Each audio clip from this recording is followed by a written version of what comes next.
John Knox a prié, à un tel point que la reine d'Écosse avait fait une déclaration. La reine Marie, une des reines d'Écosse qui appartenait à l'église catholique romaine, la reine Marie a dit « Je crains plus la prière de John Knox que toutes les armées d'Europe réunies. Si John Knox se tenait ici et que toutes les armées d'Europe se rassemblaient ici, je choisirais John Knox. Car je crains la prière de John Knox que toutes les armées d'Europe réunies. » Vous savez, à cette époque, les armées d'Europe étaient parmi les plus puissantes de l'histoire. Pourtant, une femme, une reine écossaise, craignait la prière d'un seul homme, plus que l'armée de tout un continent combiné. Pourquoi? Parce que John Knox était dévoué à la prière. John Knox a prié, au point que lorsque vous rencontriez John Knox, il était toujours en prière. Avant la mort de John Knox, toute l'Écosse était convertie au Christ.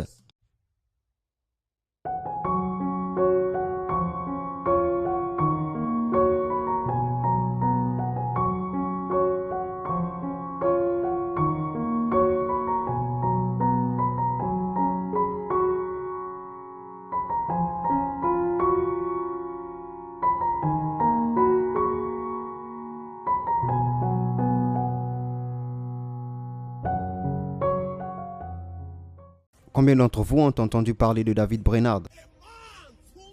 Un homme rempli de l'esprit de feu de Dieu.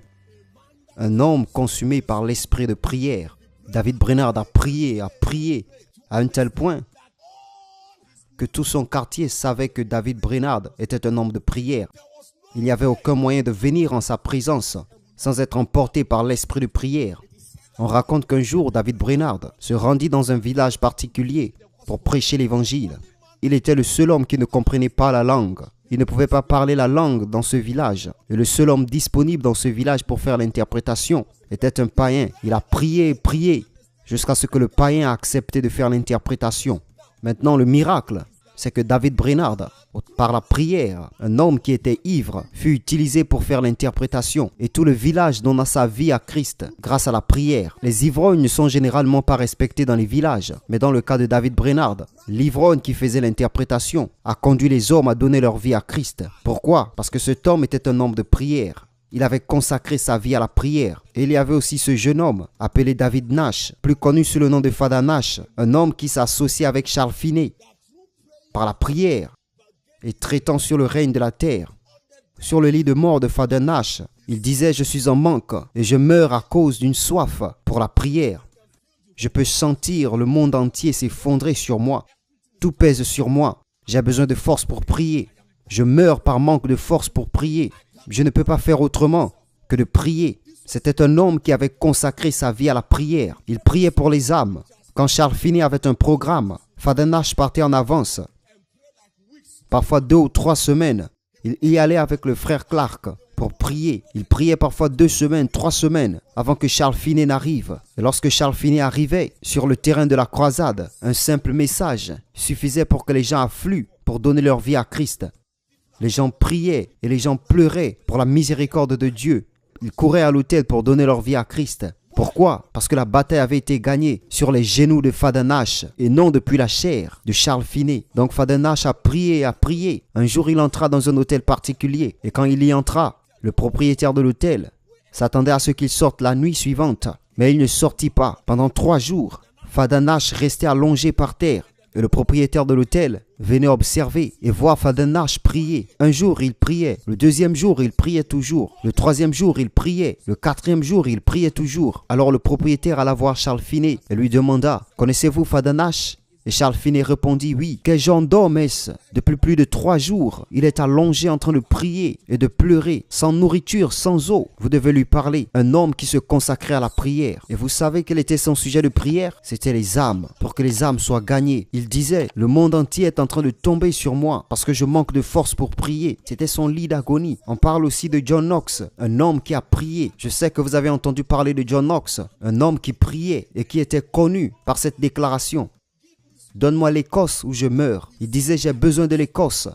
Donne-moi l'Écosse ou je meurs.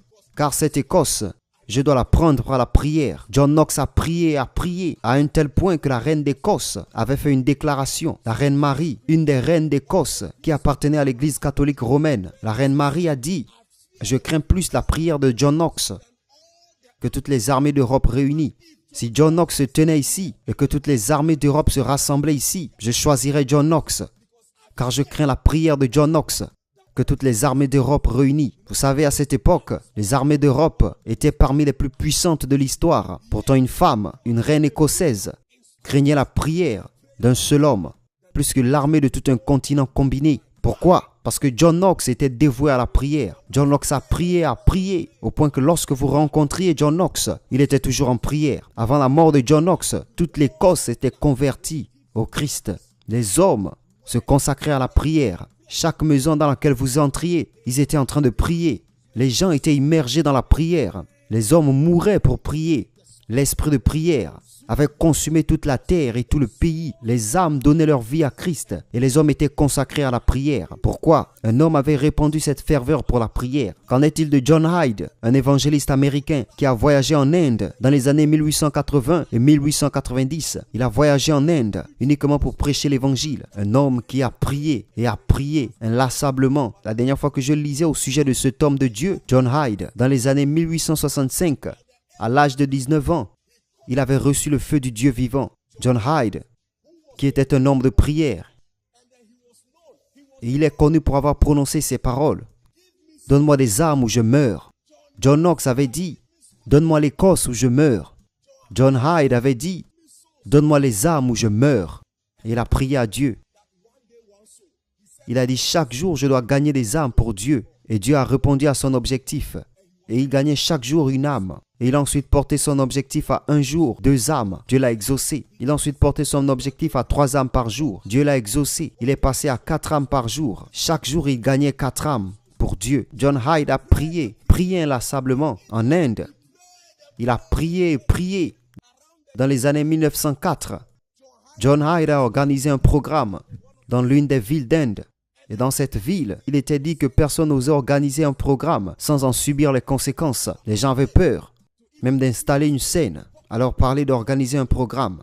John Hyde a organisé un programme. Et tous craignaient pour sa vie. Après avoir prié encore et encore sur l'autel de prière, John Hyde est venu au programme avec seulement 3 mots. Plus de 100 000 personnes se sont tournées vers Christ. Et la ville pleurait pour la repentance. Ils pleuraient pour la repentance. Ils imploraient la miséricorde. Une ville où aucun homme de Dieu n'avait jamais osé entrer et survécu. Après qu'un homme soit apparu et ait prononcé seulement 3 mots, la ville était à genoux, pleurant pour la repentance. Dans les années 1911, John Hyde a prié, puis il a quitté l'Inde pour l'Amérique. Et quand il est arrivé en Amérique, vous savez ce qu'ils ont dit? Ils ont dit que les médecins avaient examiné John Hyde et découvert que son cœur avait glissé du côté gauche vers le côté droit, car il avait l'habitude de s'allonger sur le côté droit en priant. Il priait pendant des jours, des heures sans s'arrêter, au point que le cœur avait changé de côté. Il est allé à l'hôpital. Les médecins ont vérifié et ont découvert que le cœur n'était pas à l'endroit où il était censé être. Alors ils lui ont conseillé de cesser de parler. Mais il a dit non. Il a prié à nouveau. Et le cœur est revenu à sa place. Il a juste dû changer de position. Il a dit, regardez, si je change de position, il reviendra à sa place. Il a changé de position et prié. Et le cœur est revenu à sa place. Dans les années 1912, John Hyde est mort à l'âge de 47 ans. Vous savez, quand il est mort, les médecins ont dit qu'il avait prié jusqu'à ce que la gorge, le cœur et tous les organes internes du corps avaient lâché à cause de la prière. Un homme a prié à un point que ses organes internes ont cédé à cause de la prière. Les hommes peuvent prier. Qu'en est-il d'Evan Roberts, un autre évangéliste américain, un homme qui a prié? Il était l'un des revivalistes les plus connus des jours du réveil de Galles. Il était l'un des revivalistes les plus connus. Vous savez quoi? Il a prié, car il était là. Puis un homme de Dieu, nommé évangéliste Joshua, est venu prêcher.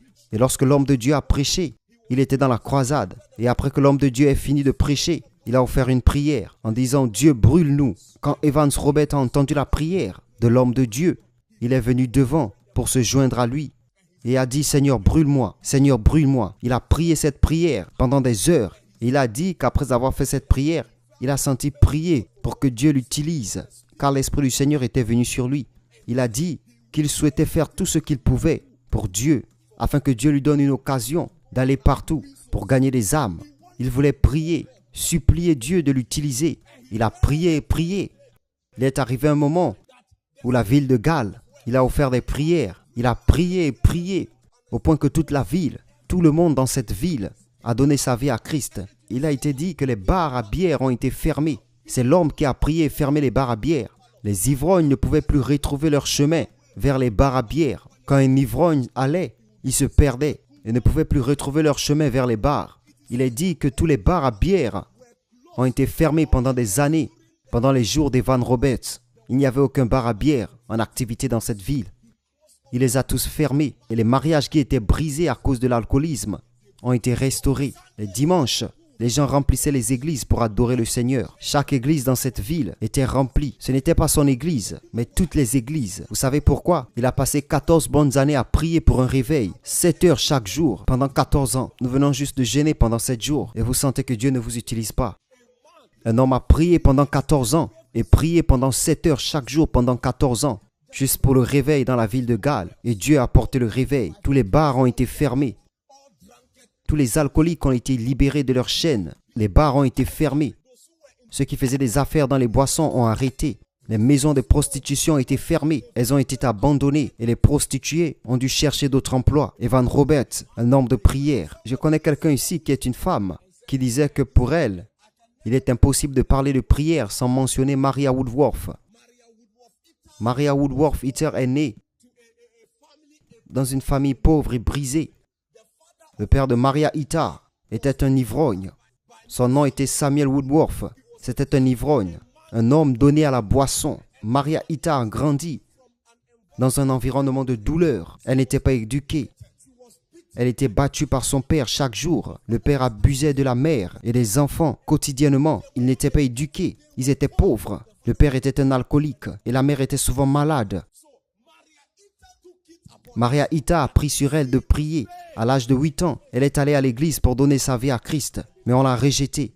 Car à cette époque, on ne donnait pas sa vie à Christ à un si jeune âge. Parce que tu ne pouvais pas faire la prière du Seigneur. Il fallait savoir réciter la prière du Seigneur. C'était une doctrine stricte à cette époque.